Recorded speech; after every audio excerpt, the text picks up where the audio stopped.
Yego, nitwa Gakuru Fabrice, ndi umunyamasengesho n'umuvugabutumwa.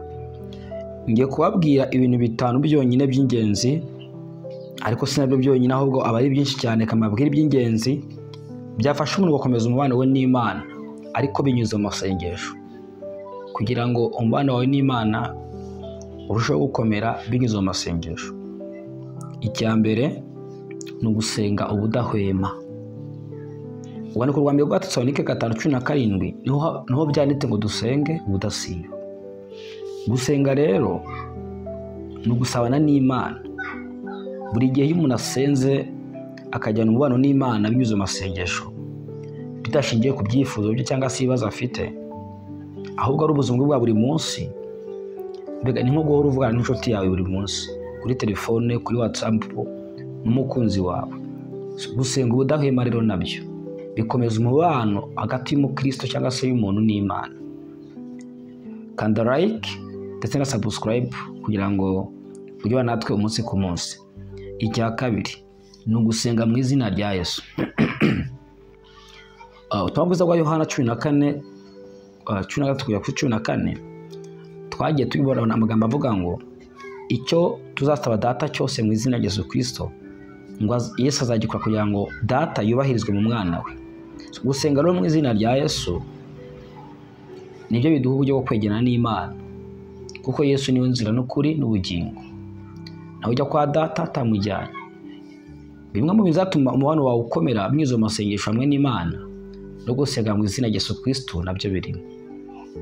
Icya gatatu ni ugusenga binyuze mu ijambo ry'Imana cyangwa se bishingiye mu ijambo ry'Imana. Ubutumwa bwiza bwa Yohana 15:7 ati niba muri nge n'amagambo yanjye akaba muri mwe, ngo nuko musabe icyo mushaka cyose. Gusenga rero bigomba gushingira he? Mu ijambo ry'Imana.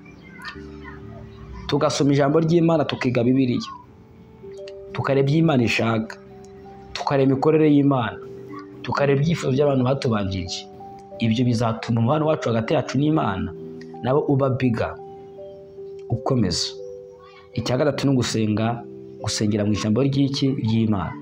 Waba urimo urasenga ukabwira Imana ngo mwana, ntiwibuka ko wavuze gutya na gutya, ukabwira Imana ngo mana haranditswe ngo, ndetse ukabibwira na Satani ngo haranditswe, nk'uko Yesu yabikoze muri Matayo 4. Icya kane ni ugusenga bishingiye ku kwizera.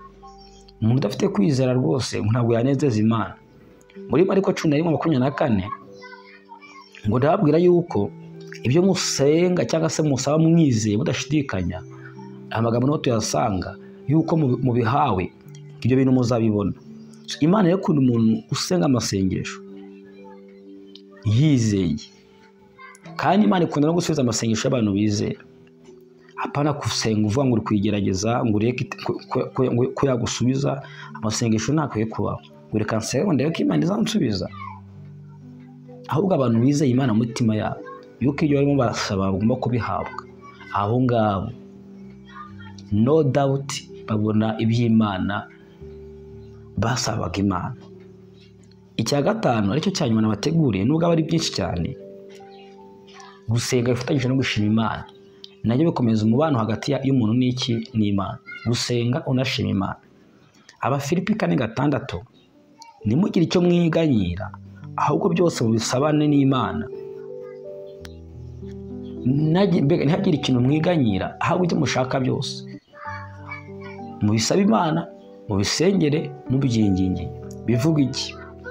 Gusenga ntabwo ari ugusaba gusa ngo uri imbere y'Imana usaba gusa, ahubwo ni ugushima Imana ku byo yagukoreye, ndetse no ku byo iri gukora uwo munsi, ndetse no ku byo izakora.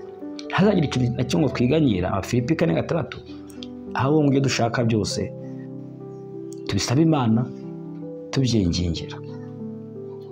Muri make mwanda ku musozo, bimwe mu bintu bizatuma umubano wawe hagati yawe n'Imana ukomera ni ugusenga ubudahwema, nk'uko byanditswe mu rwandiko rwa mbere rwa Tesalonike 5:17. Ni ugusenga mu izina rya Yesu, kuko twabibonye muri Yohana 14:14. Icya gatatu ni ugushingira ku ijambo ry'Imana, Yohana 15:7. Icya kane ni ugushingira ku kwizera, Mariko 11:24. Icya gatanu cyo cya nyuma ni ugushingira ku kwizera, ni ugusenga bifatanyije no gushima Imana, gusaba yego ariko bifatanyije no gushima Imana. Abafilipi 4:6. Imana iguhe umugisha, Imana ikugire neza. Kandi ngo wanditse like cyangwa subscribe ntarabikora kugira ngo tujye tubana umunsi ku munsi. Reka dusenga Imana. Uwiteka Mana ikomeye, Uwera wa Isiraheli, turasaba kandi dusenga mu izina rya Yesu Kristo kugira ngo ukomeze umubano hagati yacu na muntu. Ntihazagire ikintu gisubiza inyuma mu byo kwizera, ahubwo dukomeze umubano wacu nawe mu izina rya Yesu Kristo w'i Nazareti. Uduhe urukundo muri twe, uduhe gukomeza kwizera, dukomereze amaboko muri urugendo. Tubisabye Imana Data, Umwana ndetse n'Umwuka Wera. Amen. Imana ibahe umugisha, Imana ibarinde mu izina rya Yesu Kristo w'i Nazareti. Shalom.